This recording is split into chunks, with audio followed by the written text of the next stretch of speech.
Superviseur de l'animation. Welcome. Il a fait un travail splendide, donc vraiment, bien sûr, nous avons le producteur du film, Clark Spencer, qui, comme vous le savez, est un des plus grands animateurs de l'animation des États-Unis, évidemment dans le monde de Disney. Le réalisateur, Rich Moore. Vous connaissez sans doute, grâce entre autres aux Simpsons, une série légèrement culte. Welcome, Rich. Et last but not least, la voix de Ralph Lacasse, mesdames et messieurs, François-Xavier de Maison himself.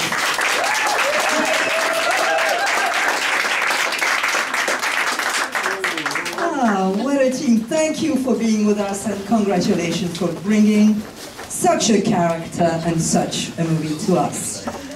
Well, all right, everything's cool? Yeah. All right, well, I mean, first of all, obviously, we know that Disney is always setting the bar higher and higher. And this time we've got 4 worlds, almost 200 animated characters. I mean, come on, what was the greatest challenge creatively here? I mean, c'est vrai qu'on connaît évidemment Disney animation, mais toujours la barre plus haut. Cette fois-ci, on a 4 univers, on a près de 280 personnages animés, ce qui est un record absolu. Voilà, quel a été le défi pour chacun par rapport à cette aventure. So, who's going to speak first? I would say probably the greatest challenge was keeping each one of those worlds unique and celebrating what made each one of those worlds different. We had an 8-bit world, the world of Fix-It Felix Jr. We have the world of Hero's Duty, which is supposed to be a very contemporary new game. And then we have the world of Sugar Rush, which is a kart racing game made entirely out of candy.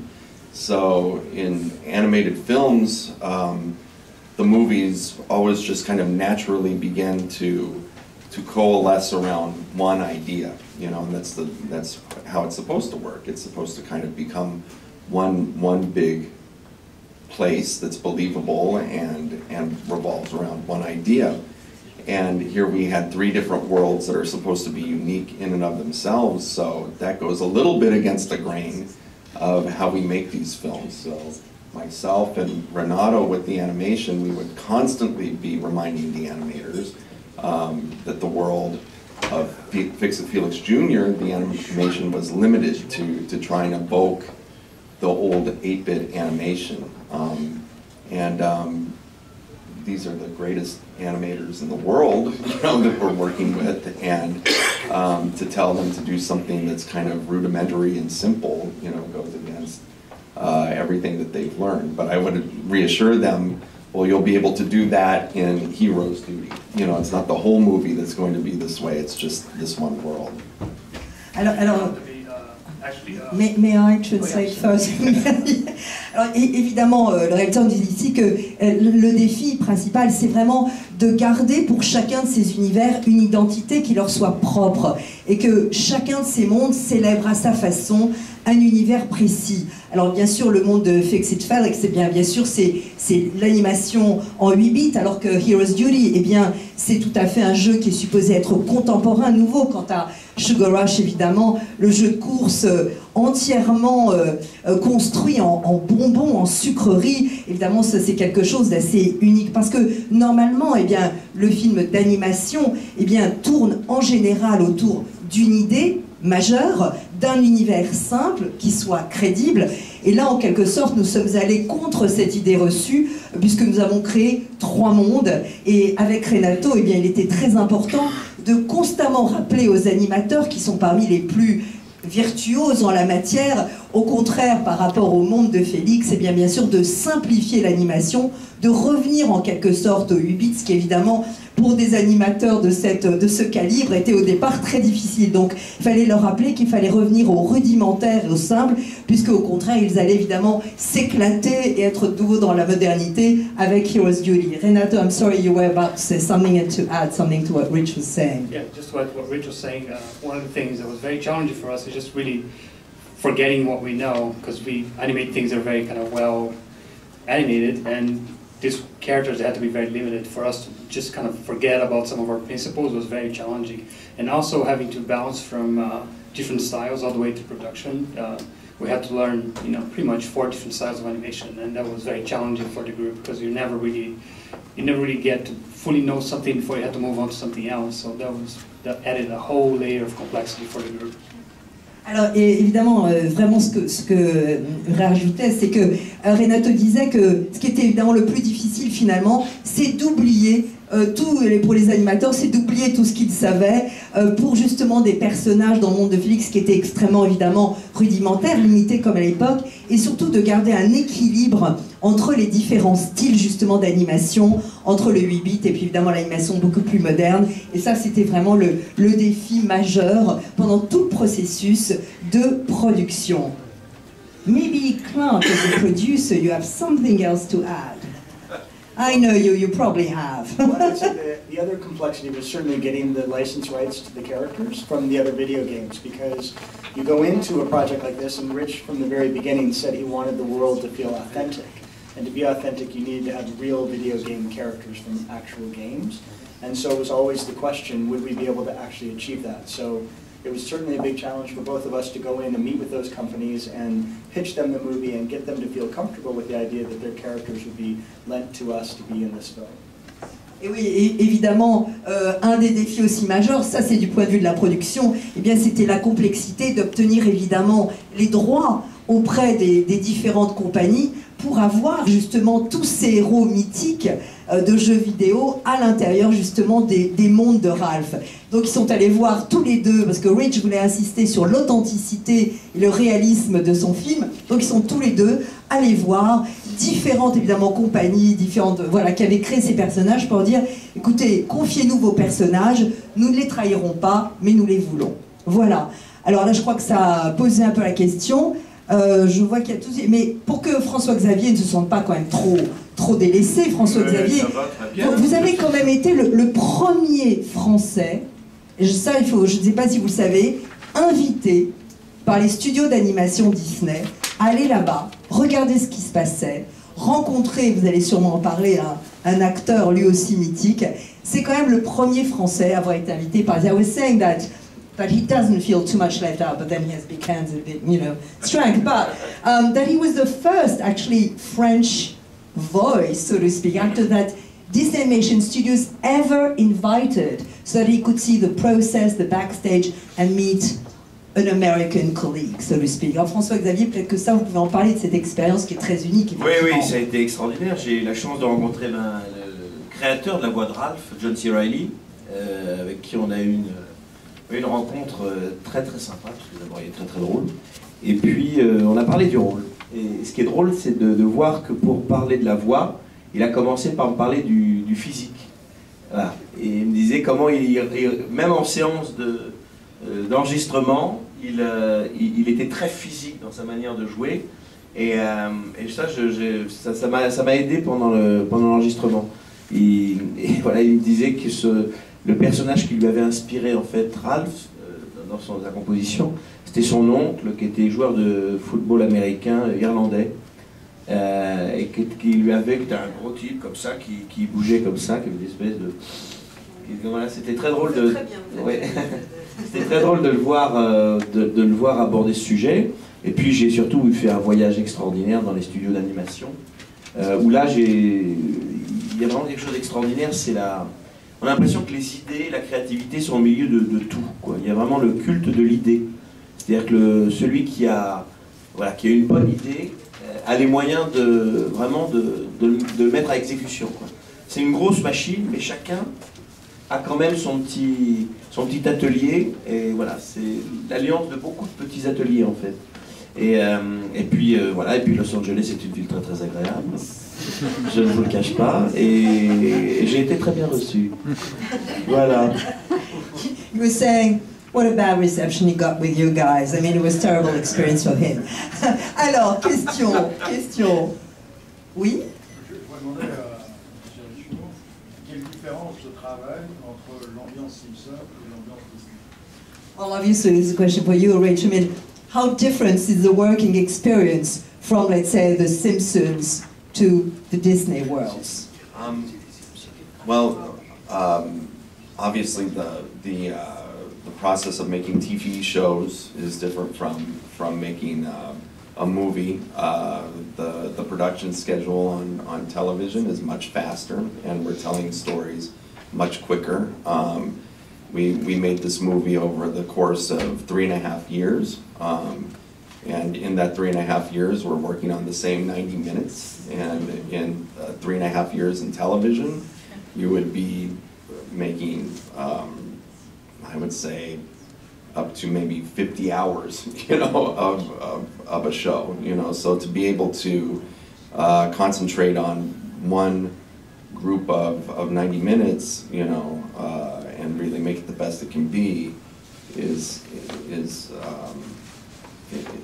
a great process to be a part of. The job for me is the same whether it's television or movies.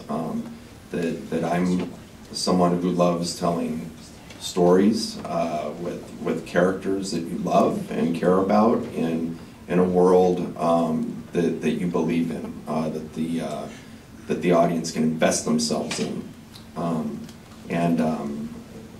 In that way, in that regard, The Simpsons and Wreck-It Ralph are very much similar. And the animation process, from 2D to a computer animation, we speak the same kind of language. Maybe we have a few different words that we use, but again, the point of making the film is always the same.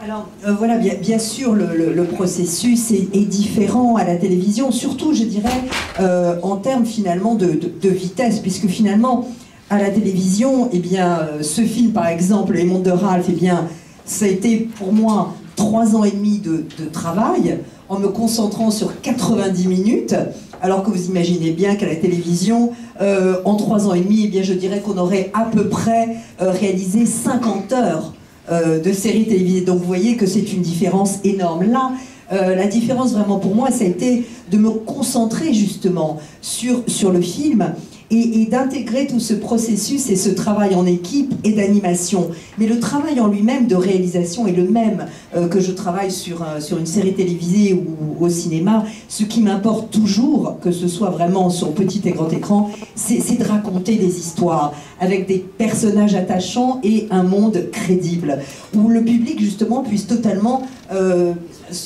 être en sympathie, si je puis dire, et s'immerger dans ce monde. Alors évidemment là, il y avait un panel depuis mais que ce soit de la 2D, du numérique, etc. Et bien pour moi, ce qui est important, comme je le disais, ce n'est pas que ce soit de la télévision ou du cinéma, c'est de faire un film, une histoire, de raconter une histoire qui marche et qui soit crédible et passionnante évidemment à vivre. Autre question, là-bas, s'il vous plaît. C'est par rapport à l'idée, il y a 2 questions. Une par rapport à l'idée, comment elle est née, et est-ce qu'elle est née justement par ce retour aux anciens jeux qu'on essaye de remoderniser, puisque les consoles sont obsolètes, que ce soit en PC ou en console de jeu. Et l'autre question, c'est tout le travail qui a été fait sur la luminosité et l'éclairage. Okay. Well, it's a 2-part question. First of all, the question about the genesis, really, of the idea. I mean, how did it come about? Has it got to something with a bit the sort of nostalgia vibe that now we're trying to resurrect all the games as we try to resurrect, different things from the past? So, first of all, how did this idea come about? Because now, obviously, consoles are obsolete and all that. The idea came about 4 years ago when I started working at Disney, and I was developing ideas for movies. And John Lasseter, who's the Chief Creative Officer of both Disney Animation and Pixar, and also an old friend, said to me as I was beginning to develop, he mentioned that they, at the studio, had always had this notion of doing a movie about video games. And he asked me if I would just if that seemed, something that I would like to do. And if it was, that he would like me to, develop an idea around that. and I'm someone who grew up and loved playing video games, so I took right to it. So what really became the genesis, or what really sold me on this being an idea that would make a nice film, was that in taking this world of video games, which is very action-oriented, it's very kind of physical, it's all about the exterior and the way things look, you know, in games, that I came upon this idea that was a very kind of internal, you know, struggle that a man was having, that he was wondering, you know, in this world where everything is programmed, you know, and is supposed to work a certain way, he was wondering if this is all there was to life, you know, if I didn't like this job that I was programmed to do, then what's next? Where do I go from here? So taking this very kind of human conflict and putting it in the mind of a very simple, you know, 8-bit character, kind of the simplest of the simple in these games, and setting it in this tremendous backdrop, this fantastic world of video games, became very, very exciting to me. And I did not come at it from an angle of trying to mine nostalgia, you know, that I was drawing upon what I liked about games, you know, and I found that taking this this angle on the movie, that a lot of people are also very receptive to it, and it does awaken memories and good feelings of those days from youth when video games first started out.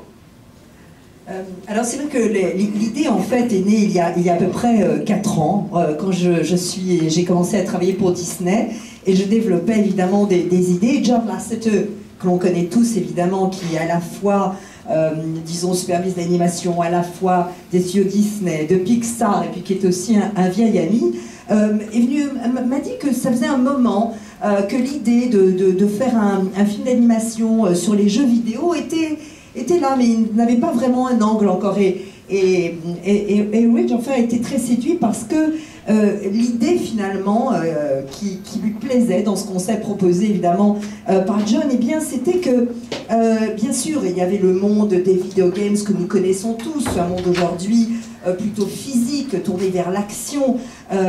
Donc, lui, ce qui lui plaisait, finalement, c'était de regarder ça autrement, et au contraire, de le regarder d'une manière intérieure, c'est-à-dire le combat personnel, intime, d'un personnage de jeu vidéo. Et là, justement, cet angle intéressait. Ce qui lui intéressait, c'est que voilà, cet homme, un personnage de jeu vidéo qui était programmé pour être, eh bien évidemment ici, un méchant, eh bien que se passait-il si il avait ce combat d'un homme, mais ça ne me plaît peut-être pas, est-ce que la vie n'est que cela, ou est-ce qu'il y a autre chose? Donc c'est ce conflit extrêmement humain, finalement, cet angle qui m'a plu. Et j'ai choisi un personnage exprès simple, je dirais presque simplissime, pour justement le mettre comme ça en contraste vers cet univers fantastique, extrême parfois, des mondes des jeux vidéo. Et ça, c'était quelque chose que je trouvais extrêmement excitant. Donc, je n'ai pas choisi l'angle de la nostalgie en quelque sorte. Au contraire, l'angle que j'ai choisi, c'est de montrer à quel point j'aimais l'univers des jeux vidéo et à quel point finalement ça pouvait éveiller, je m'en suis aperçue, chez les autres qui allaient voir ce film, des tas de souvenirs qui leur rappelaient finalement des bons moments, les moments de leur enfance, qui les rattachaient finalement à quelque chose de leur passé. Donc c'est un angle extrêmement humain au sein même des jeux vidéo. Alors la deuxième question, the second part of the question, I think Renato you'll be the one, so to speak, that could answer that better, is to tell us a little bit about the lighting process, which is quite extraordinary in the film. I can try to help answer that one, but Rich can probably help on a little bit of that. Well, mostly yeah, we just want to hear your voice a little bit here, Renato, okay. So I'm sure you know some of it. Yeah. Well, you know, the lighters, they did an amazing job of the film, and they did a lot of research, and one of the things that they that one of the tools that they used, they actually looked a lot into how people take pictures of food, and they used a lot of those techniques to actually light Sugar Rush, which worked really well for the show. We wanted that world to feel like very appetizing, that you could eat anything inside Sugar Rush, and I really feel like it turned out that way. So. Alors voilà, pour la lumière surtout, alors évidemment, beaucoup de recherches, vous avez tout à fait raison, et surtout dans le monde de Sugar Rush, eh bien, ce qu'ils ont fait pour la première fois, c'est qu'ils ont énormément regardé et parlé à des photographes dont la spécialité évidemment c'est de photographier la nourriture, ce qui est vraiment un art très particulier parce que la lumière doit y pénétrer en quelque sorte en même temps pour rendre cela appétissant. Donc l'idée c'était de rendre à l'image très appétissant toutes ces sucreries, tous ces bonbons, tous ces extraordinaires, tout le chocolat que l'on voit et de le rendre appétissant. Voilà, et ça a été évidemment le plus grand challenge, le plus grand défi à ce moment-là.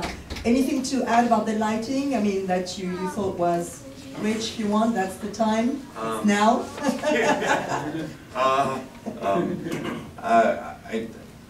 I had no idea, like what a big step forward this was for lighting, to be able to make a candy look like a candy. We had people from Ivy League schools writing programming code to kind of make this happen, and they would stop me in the hallways afterwards and say, "You have no idea what we've done. We've made a gumdrop look like a gumdrop. This is big.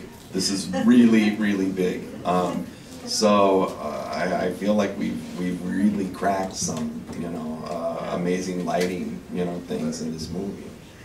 Alors voilà, c'est vrai que je ne savais pas à quel point la lumière était importante et à quel point c'était une avancée à travers les mondes de rêve que de montrer et d'éclairer différemment la nourriture. J'avais littéralement des sortes de génies, la technique s'appelle les Ivy League, c'est-à-dire des programmateurs incroyables qui m'arrêtaient dans les couloirs en me disant mais t'as pas idée Rich, là on a fait tomber une gomme, on dirait que c'est un truc incroyable. Et c'est vrai que c'était la première fois que je me rendais compte à quel point ce processus effectivement d'éclairage était très important. Autre question, oui? J'ai une question concernant le doublage. Je travaille sur le doublage, ça se participe un peu quand même. Mais Et oui. une autre question également, j'en profite, savoir s'il y avait des personnages de jeux vidéo qui n'avaient pas été, des maisons de production qui avaient refusé de faire participer leur personnage emblématique, et si éventuellement il y avait des suite. Alors, doublage, processus, comment ça s'est passé? Well, Yeah, let's J'ai envie de do répondre en anglais. Well, do it. Ça donne envie. Non, effectivement, c'est Disney France qui a eu l'idée de me contacter. Et je réalise avec un peu de recul que c'est peut-être le côté un peu massif du personnage qui leur a inspiré ce casting. Vous voulez dire 2m75, 290 kg? Voilà, et puis des grosses mains comme ça.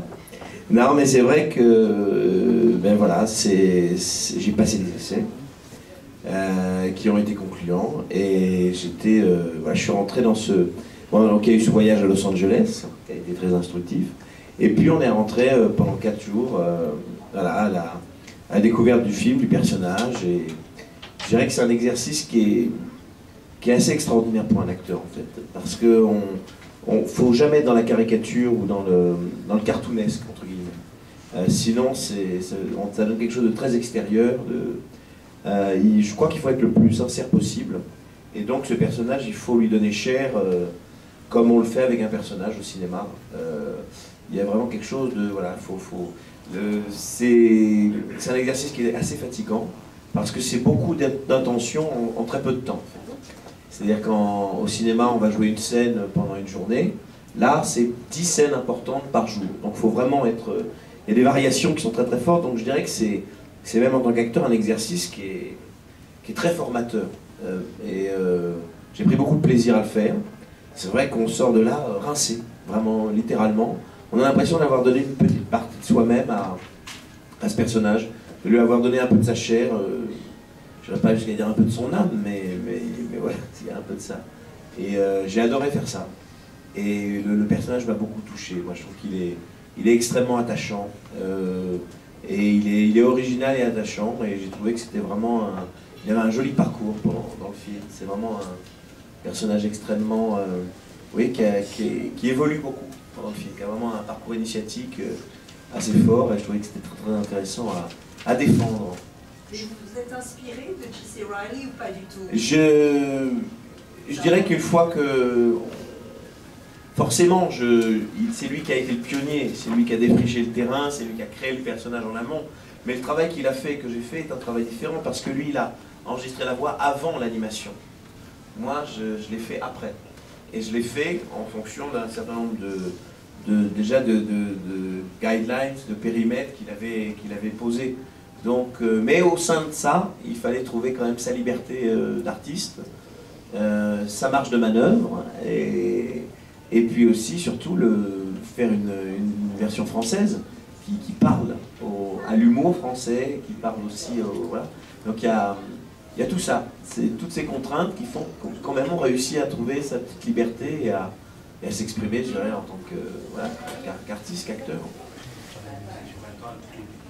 Ben, on n'a pas le choix, hein. Il y a 4 jours de studio et puis voilà. Donc je dirais qu'au bout de 2 heures, il fallait qu'il soit trouvé, quoi. Vous auriez aimé faire Félix? Non, moi je sais pas, j'adore ce personnage de Ralph. J'aime beaucoup Ralph. Mais Félix, il est drôle. Je trouve que d'ailleurs, celui qui a fait Félix a vraiment fait un très très bon travail. C'est Donald Renew d'ailleurs, voilà, dans la version à la voix française. Alors, il y avait une autre partie de la question, and this is for you, Clark. I mean, are there some maybe iconic video games characters that, well, you were refused access to, and are you fighting to get them on a sequel, maybe? We were actually very lucky as we approached the film. We were wondering again whether we'd get all these characters, and the only difficulty came up when we had companies that had multiple rights to these characters, and then we would sort of steer away from that because we knew that it could be very complex. We have a production schedule, we need to keep things moving, so we needed to always know that we could kind of wrap up these deals rather quickly. So from that standpoint, we were very lucky. The question everyone does ask about, so I'll just say it, is they always ask about Mario. They want to know about Mario in the film. And the interesting thing about Nintendo was when we first approached them on Bowser, they said, we want Bowser to be in this movie because if you're going to have a bad guy group, Bowser must be a part of that. In a similar way, they said, we'll let you have Mario in the film if you can find a similar way to put it in there, but when you're evolving a story, you need to stay on track with your characters. And we couldn't find really the right way to incorporate Mario, to make it feel like it was more than just a cameo. And for a character that big from the video game world, you wanted to be able to do that. So at this point, he's only referenced in the film, but not seen in the movie. Alors voilà, donc vous l'avez compris, en fait, ils ont été très chanceux parce que tous les personnages de jeux vidéo qu'ils voulaient, eh bien, ils ont évidemment évité les personnages dont les droits, les franchises étaient multiples, trop complexes, parce qu'il y a quand même, évidemment, un processus de production et des dates à suivre, donc il fallait quand même que les accords se fassent rapidement. Et évidemment, alors beaucoup de gens se posent la question, évidemment, absence de Mario, parce que évidemment on a Bowser, parce que quand ils sont allés voir Nintendo, ils ont dit, bon, Nintendo a dit, écoutez, si vous avez un groupe de bad guys, de méchants, évidemment que Bowser doit être dedans. Donc ils ont évidemment donné leur accord, et puis ils étaient prêts à donner leur accord aussi pour Mario, sauf que comme toujours c'est l'histoire, comme le disait Rich, qui prime, et donc on ne voulait pas qu'il y ait juste un caméo pour Mario. Et quand ils ont vraiment avancé dans le processus de l'histoire, ils se sont rendus compte qu'il n'y avait pas de place légitime, disons, pour un vrai personnage, pour Mario. Donc voilà, Mario n'est pas dans le film, même s'il aurait pu l'être. Évidemment, c'est une référence très forte, mais il n'est pas, évidemment, physiquement dans le film. Autre question, j'aimerais bien des questions là-bas, au fond, madame. Par rapport à ce choix des personnages, quels étaient vos critères de sélection pour dramaturgiquement parlant? J'en profite aussi pour poser une deuxième question. Est-ce que, Rich, vous êtes un joueur de vidéo games? D'accord. Alors, le choix de personnages, vous parlez évidemment des personnages principaux. Oui. Bon. Ce sont des choix... bon. So the question, there are two questions about if you're a gamer, but we'll go back to that, Rich. But I mean, how basically did you pick up your main characters? I mean, how did you have the idea of Ralph, of Vanellope, of Felix? That's what you wanted to know, right, lady? Non, les personnages de référence des jeux vidéo. Ah, donc c'est ce que je... Voilà. Donc, was there a particular reference in your mind? I mean, why did you choose these particular video games characters as references? Well, as I said, I wanted to base our story on a very simple character from an older game, from an 8-bit game. So that's how we kind of came up with the idea of the Fix-It Felix Jr. game, that it's something that evokes kind of the feeling of almost a Donkey Kong dynamic, you know, in which we have kind of a big burly bad guy and a little squeaky clean, you know, Fix-It man. So there was a very black and white distinction of bad guy, good guy, and that's where those two characters came from. And originally the story was going to be about the Felix character, the same story that I described earlier. But we found that the Felix character, he didn't feel like he had the potential for as big a journey as Ralph. You know, Ralph seemed like a very flawed, uncouth character that had a lot of room to grow.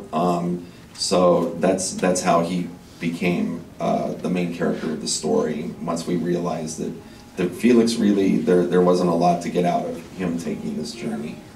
And are you a gamer yourself? Well, I'm dying to get onto my phone to play Angry Birds right now. So yes, I am. I'm someone that grew up playing a lot of games in arcades, and as a teenager and as a young adult, transferred over into home gaming, and was able to pass that passion onto my kids, you know, and I still play games to this day, and I'm not lying that Clark will attest that a lot of times if I get kind of hooked by something, you know, Words with Friends or Temple Run on my phone, that I'm always kind of thinking about it. So to that end, yeah, I guess I would qualify as a gamer. Voilà, alors donc, après avoir dit la question, c'est vrai que au départ, évidemment dans l'univers de Fix-It Felix, eh bien, on avait envie d'avoir ce côté comme ça, les bons, les méchants, le côté vraiment, les noirs et blancs. On voulait cette dynamique un peu, vous êtes Donkey Kong, c'est-à-dire vraiment le personnage gentil, hyper clean, et puis le lourdeau comme ça qui était là. Puis au départ, c'est vrai que le héros devait être Félix au départ. Et puis on s'est rendu compte qu'il n'y avait pas en lui un potentiel dramatique assez important et que le personnage intéressant était Ralph parce qu'il avait des failles, il avait ce côté un peu mal dégrossi, donc il avait cet espace émotionnel pour justement grandir. Et donc c'est lui finalement qui est devenu notre héros. Vous me demandiez si parallèlement si j'étais un gamer, eh bien oui, j'avoue que d'abord j'ai grandi avec les jeux vidéo dans les arcades et puis plus tard, en tant que ado et puis jeune adolescent, eh bien, j'ai commencé à jouer à la maison et j'ai transmis cette passion à mes enfants, je l'avoue, et tous autour de cette table peuvent en témoigner. Quand j'ai un moment que ça, je sors mon téléphone et je commence à jouer à des jeux comme Temple Run ou Other Ones. Voilà, donc oui, c'est un gamer. Alors, dernière question. Alors, mademoiselle. Oui, je voulais juste particulièrement parler de l'univers de Heroes of Duty, savoir s'il y avait eu un débat, parce que c'est un univers d'action guerrier, on n'a pas l'habitude forcément avec l'animation de Disney, et deuxièmement l'accueil aux États-Unis, le succès, voilà un mot là-dessus. Bien sûr. Alors, interestingly enough, it's true that Heroes Duty, which is very action-minded, but also quite violent. I mean, very realistically, very angular. Everything is. I mean, it's not really a typical Disney mood. So, were there any discussions like, should we make it, you know, less violent or more, or that? Sure. I mean, when Rich first came into the studio, John Lasseter said, "Do not edit yourself. Go create the movie you want to create, and then we as a company can look and see if we feel like we're pushing boundaries." When it came to the world of Heroes Duty, we talked a lot about how do we create this action environment that is realistic, because it is a big part of the gaming community, and we want this big contrast of going from a simple world to a very chaotic world. That's really critical to the storytelling. And so what I think Rich did so well is he said, let's make it funny. Let's put Ralph in there, he'll be a fish out of water, and we'll let the comedy be the thing that levitates against the action that's happening in there.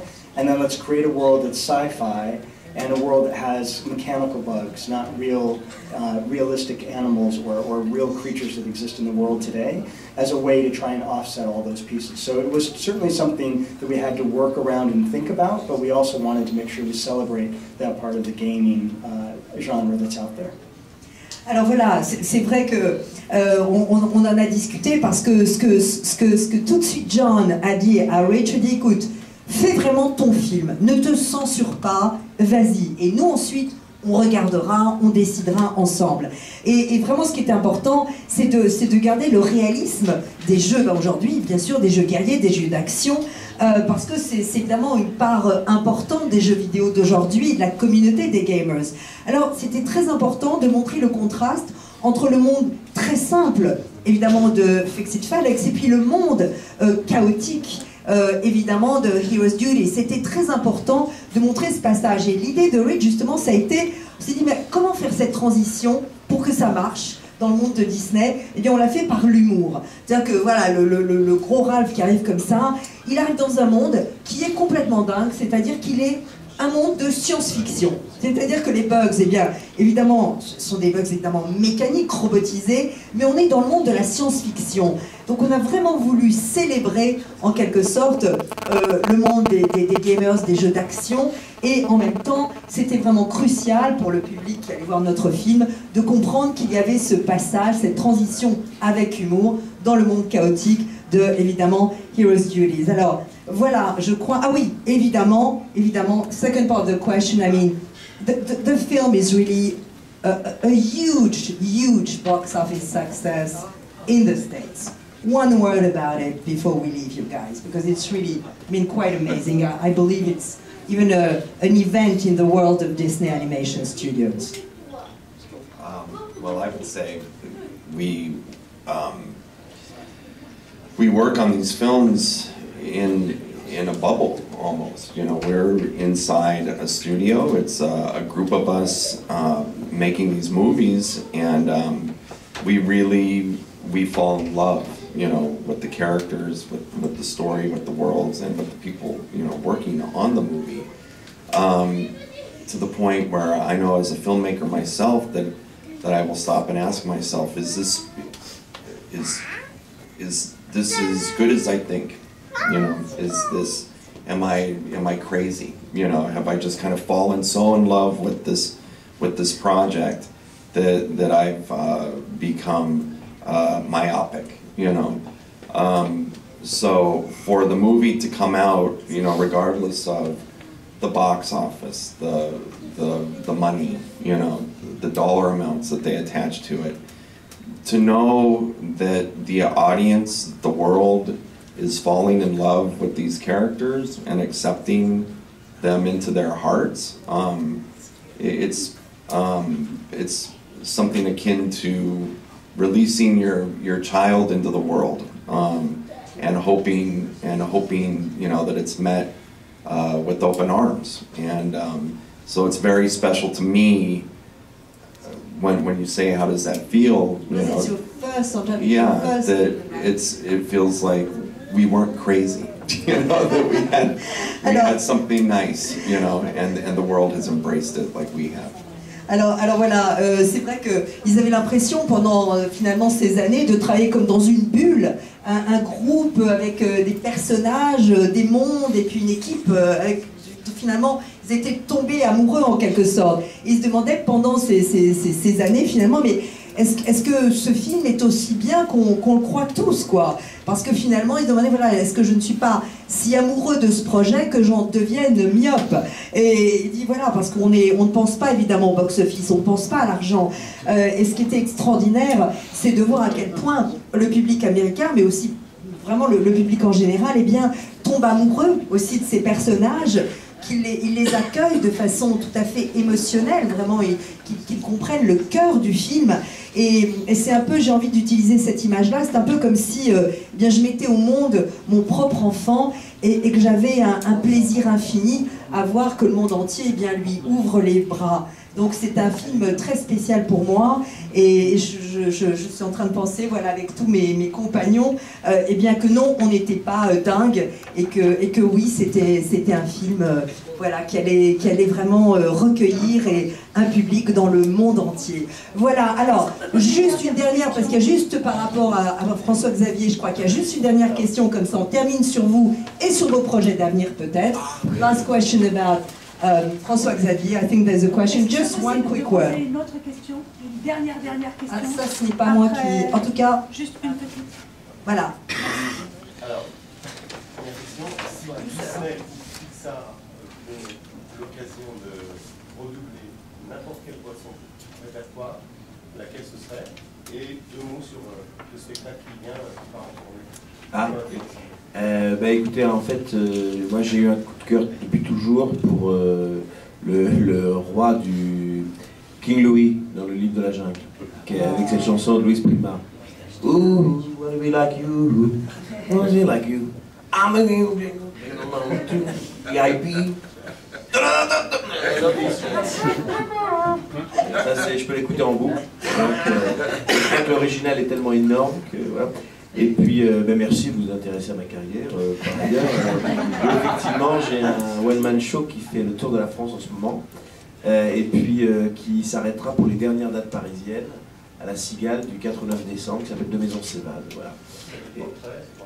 Oui, c'est ça, comme mon premier spectacle, des personnages. On regarde sur le monde. Voilà. Alors, autorisé. One last question. We really... Je voulais savoir, Monsieur Moore, est-ce que vous ne regrettez pas, puisque vous êtes un gamer, que les jeux vidéo aujourd'hui pour les ados d'aujourd'hui sont assez violents? Yeah, as a gamer yourself, one last question. I mean, do you sometimes regret that the new games, the new video games, are so violent? Well, I think it's, I think that I can remember playing games when I was very young, like one that was we had Pong, you know, in a pizza place. And then we also, right next to it, had a game called Death Race 2000. You know? And it was a very simple little car. The player had a steering wheel and you had a little simple looking car that was chasing after very, very simple little people and trying to run them over, you know, and it was, and then when you would hit them, they would become little tombstones, you know, and it seemed extremely violent for back then, and I think that the games, because I think, have they become more violent? But when I think of that old game, you know, and this was in the 70s, you know, compared to today, I think a lot more imagination had to be invested into that game, to the carnage that was being inflicted, where I think the new games look so realistic. But I hate to say it, but I think that there's always been that kind of spirit in the games, you know, that I don't know if they've become more violent, but I think they depict the violence more realistically, you know, and I think that maybe that's just something that within the gaming, you know, the world of video games, it's just a component that exists, you know, and are they too violent? I don't know, you know, they never inspired me to commit any violence of my own, so I don't know if it's a healthy release, you know, of energy playing these things, but I just think that they are what they are. Alors voilà, donc c'est vrai que moi je me rappelle quand j'étais jeune, eh bien il y avait Pong dans une pizza, enfin dans un lieu de pizza, et puis il y avait Death Race 2000. C'était très simple comme jeu, une voiture, un petit volant, et on essayait d'écraser des malheureux qui étaient sur le jeu, et dès qu'on les fauchait, eh bien ils devenaient, c'était très mignon, des tombes sur l'écran. Alors vous voyez, ça c'était dans les années 70, et pour moi c'était d'une violence rare. Mais je dois dire que au moins il y avait énormément il y avait beaucoup d'imagination dans ces jeux. Alors je crois que la nouvelle génération de jeux vidéo, eh bien, je dois avouer, même si je déteste l'avouer en quelque sorte, mais je crois que l'esprit de violence a toujours sous-tendu et existé dans les jeux vidéo. Est-ce qu'aujourd'hui les jeux sont plus violents? Pas sûr, mais en tout cas ce qui est sûr, c'est que la violence est décrite de façon plus réaliste. Alors je crois que la violence est une composante finalement qui sous-tend le jeu vidéo. Moi en tout cas, je peux pas dire que ça m'ait jamais influencé et je n'ai pas, à cause d'un jeu vidéo, commis la moindre violence. Peut-être même est-ce un exutoire à la violence que nous avons en nous, une façon de, voilà, de la laisser échapper. Je ne sais pas. Alors je ne sais pas si c'est en tout cas, pour répondre à la question, plus violent, mais en tout cas, effectivement, la violence est décrite de façon plus réaliste, évidemment. Mais voilà, moi, de toute façon, les jeux vidéo, je suis fan, quoi qu'il arrive. Voilà, je vous remercie. Thank you so much.